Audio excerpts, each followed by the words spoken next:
Dear students, उम्मीद करता हूँ कि आप सब लोग खैरियत से होंगे। स्टूडेंट, हमारी लेक्चर सीरीज इंटरमीडिएट पार्ट 1 की मैथमेटिक्स के ऊपर जारी है, जिसमें आज हम इसकी एक्सरसाइज 1.1 के क्वेश्चन नंबर 7 को सॉल्व आउट करने जा रहे हैं। स्टूडेंट, क्वेश्चन नंबर 7 के अंदर हमारे पास दिया गया, हमारे पास एओर्टा की कुछ वैल्यूज दी गई हैं, जिसको हमने सिंप्लीफाई करने के बाद हमने इज इक्वल टू 0 के करीब उसका आंसर लेकर आना है।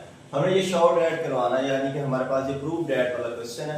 उसके बाद कह रहा है कि हमारे पास for all n belong to n, यानी n से मुराद हमारे पास नेचुरल नंबर होते हैं, और नेचुरल नंबर हम जानते हैं वो हमारे पास 1 से शुरू होते हैं, 1 2 3 4 सो ऑन, ये चलते ही जाते हैं। देखिए स्टूडेंट, हमारे पास हम इस क्वेश्चन को सिंप्लीफाई करते हैं, तो हमारे पास हम इसके सोल्यूशन के अंदर लिखते हैं कि हमारे पास इसके सोल्यूशन के अंदर सबसे पहले एओर्टा की पावर हमारे पास n+1 हम एज इट इज ही लिखेंगे। फिर उसके बाद स्टूडेंट हमारे पास n+2 है, इसको हम लिखेंगे n+1+1। देखिए इसमें n+1+1 लिखा है, ऐसे लिखने से हमारे पास किसी भी किस्म में देखिए हमारे पास n+2 था, हमारे पास इधर मैंने n+1+ यानी 1+1 दोनों को ऐड करूंगा तो वो 2 ही बनेगा। लेकिन इसको इसलिए मैंने किया, मैं आगे जाके आपको बताता हूँ कि हमारे पास इसके बाद नेक्स्ट देखिए हमारे पास एओर्टा की पावर n+3 है, तो इसको हम लिख सकते हैं n+1+2, यानी कि हमारे पास n+1 1+2 हमारे पास वो 3 ही होगा। उसके बाद देखिए हमारे पास स्टूडेंट्स एओर्टा की पावर हमारे पास n+4 है, इसको हम लिख सकते हैं 1+3। स्टूडेंट देखिए हमारे पास अगर 3 में 1 ऐड करूंगा तो हमारे पास 4 ही बनेगा। स्टूडेंट उसके बाद देखिए हमारे पास नेक्स्ट स्टेप के अंदर अब देखिए हमारे पास एओर्टा की पावर n+1 प्लस एओर्टा की पावर n+1 और एओर्टा साथ में इसको अलग कर लेता हूं। तो देखिए इधर एओर्टा की पावर मेरे पास 1 बचेगी, यानी कि एओर्टा की पावर n+1 और साथ में एओर्टा, जब बेसिस सेम है तो पावर ऐड करूंगा तो वही वाली वैल्यू बन जाएगी। इसकी मैंने जो पावर है वो अलग अलग कर ली। इधर भी हम पावर्स अलग अलग करें तो हमारे पास एओर्टा की पावर n+1 और साथ में एओर्टा की पावर आ जाएगा स्क्वायर 2 बन जाएगा। उसके बाद इधर आ जाए एओर्टा की पावर n+1 और साथ में एओर्टा की पावर 3 बन जाएगा। उसके बाद स्टूडेंट देखिए नेक्स्ट स्टेप के अंदर अब देखिए हमारे पास एओर्टा की पावर n+1 इधर भी है, इधर भी है, इधर भी है और इधर भी है। अब एओर्टा की पावर n+1 जो है उसको हम कॉमन ले लेंगे, तो हमारे पास एओर्टा की पावर n+1 पीछे हमारे पास इसकी जगह पे 1 बच गया।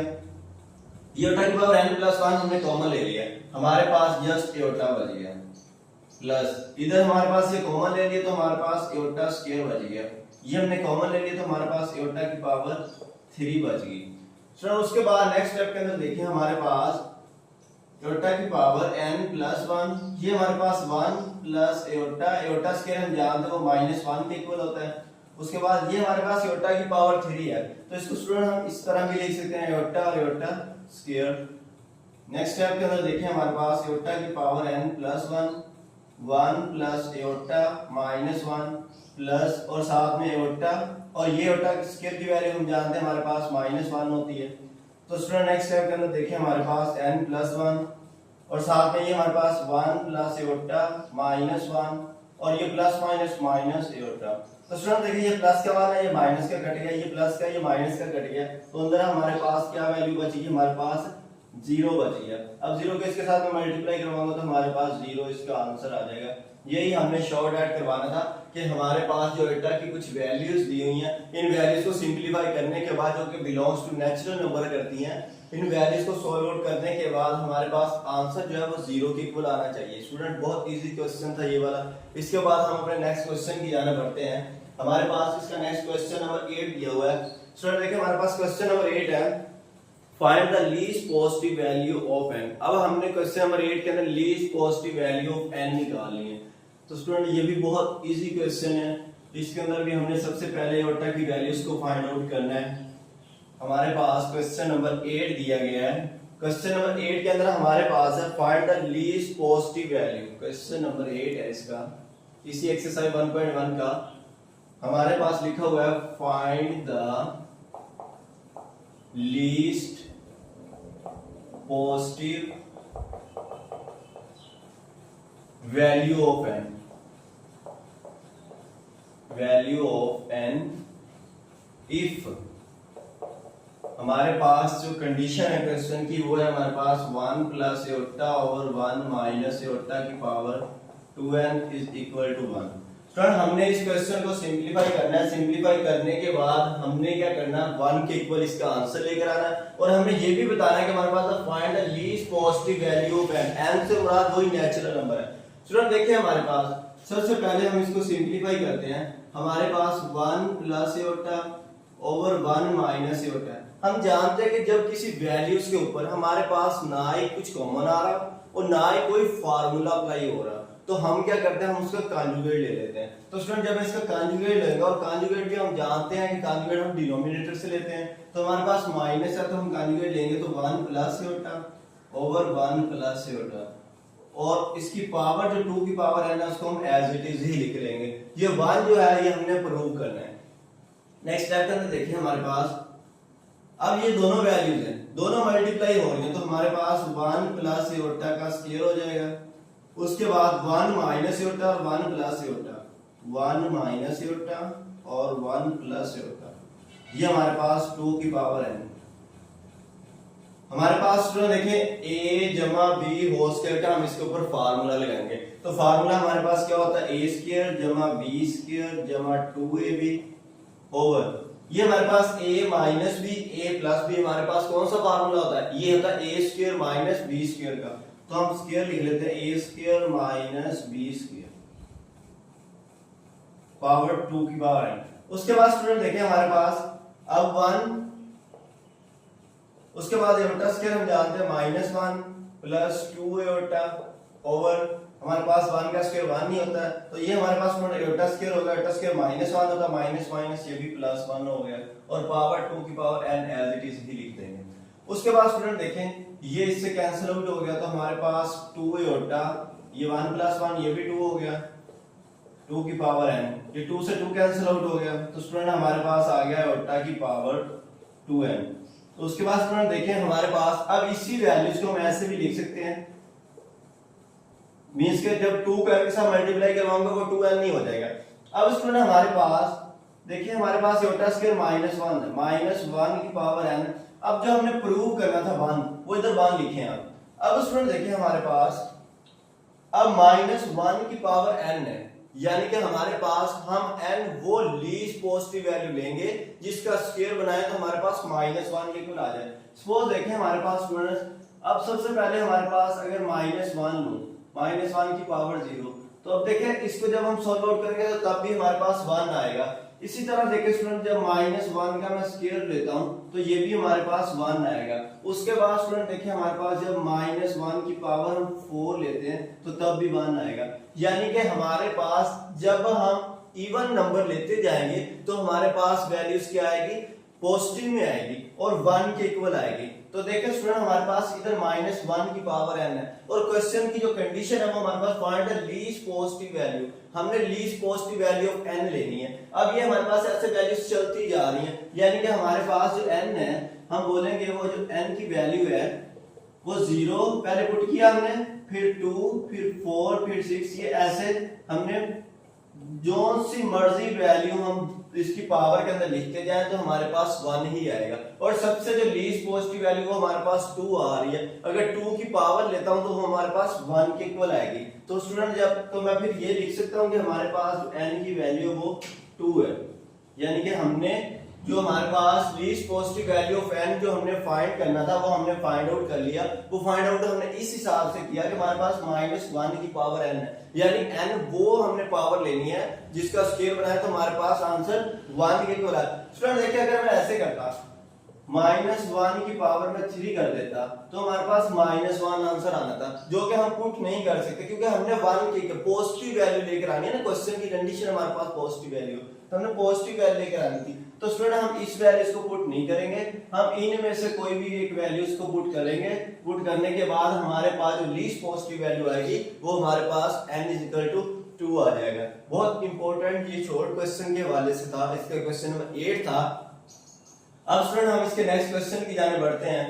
तो हमारे पास इसी का नेक्स्ट क्वेश्चन हमारे पास दिया हुआ है। स्टूडेंट ये जो क्वेश्चन नंबर 9 है ये हमारे पास कुछ थ्योरम टाइप क्वेश्चन है। क्वेश्चन नंबर 9 के अंदर हमारे पास कुछ कंडीशंस दी गई हैं।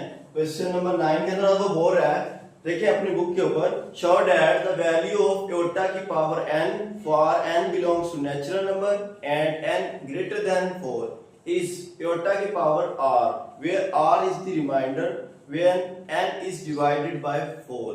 अब स्टूडेंट्स ये जो क्वेश्चन नंबर 9 है, इसके अंदर हमारे पास कुछ कंडीशंस दी गई हैं। देखिए हमारे पास सबसे पहले वो कह रहा है कि हमारे पास जो एयोटा की पावर n है ये एयोटा की पावर r के इक्वल है। फिर उसके बाद हमारे पास ये भी बोला गया जो हमारे पास n है ये ग्रेटर देन 4 है, ये भी हमारे पास कंडीशन है। फिर उसके बाद हमारे पास वो ये बोल रहा है कि n बिलोंग्स टू n, यानी n हमारे पास नेचुरल नंबर है। Reminder where r is the reminder. अब स्टूडेंट्स सबसे पहले मैं आपको ये बात समझाऊं कि हमारे पास देखिए स्टूडेंट्स, इधर हम एक फार्मूला यूज करेंगे हमारे पास, जो कि हमारे पास हमने लिख लेता हूं सॉल्यूशन के अंदर, हमारे पास बाय डिविजनल लॉगरिथम।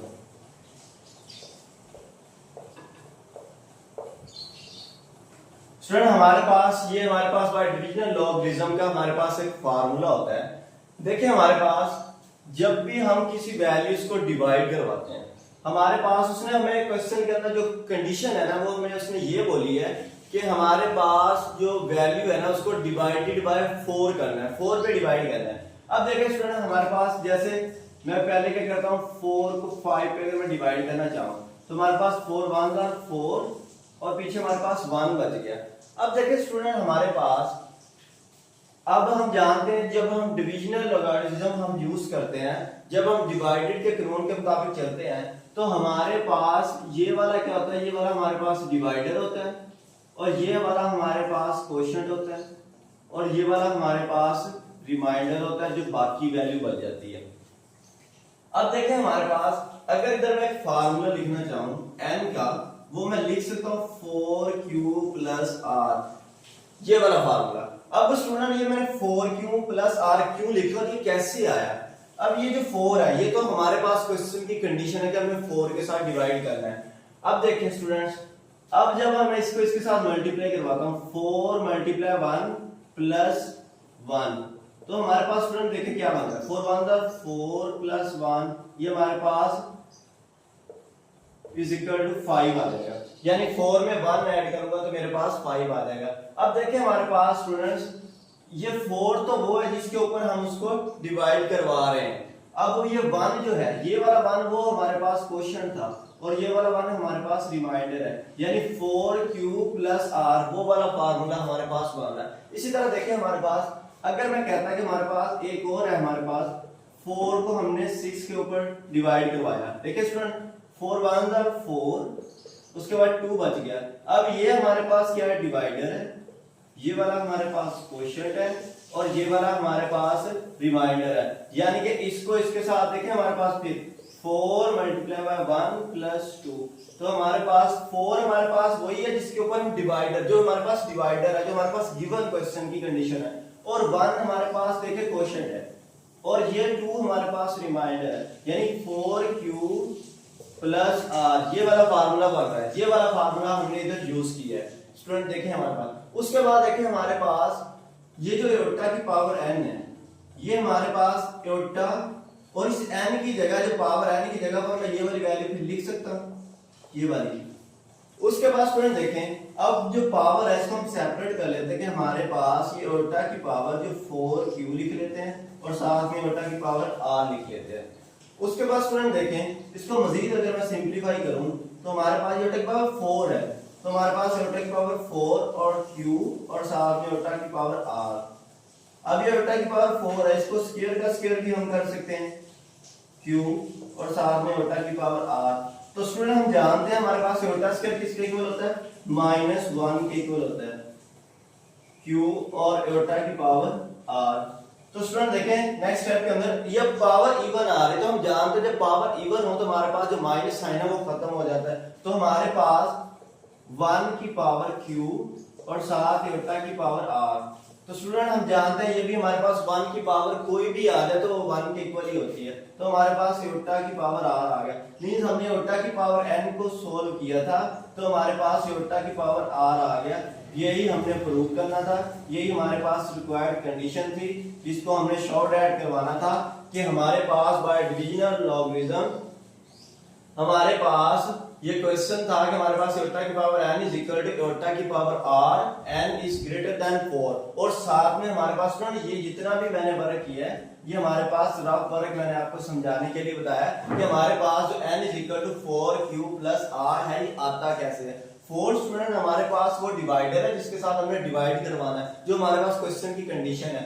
उसके बाद हमारे पास 5 मैंने एक फॉर एग्जांपल के तौर पर natural number n is greater than 4 था तो मैंने n जो है वो मैंने इस तरह लिखा। हमारे पास अगर हम लिख लेते हैं तो हमारे पास 1 2 3 4 5 6 7 ये ऐसे चलते ही जा रहे हैं, ये नेचुरल नंबर होते हैं।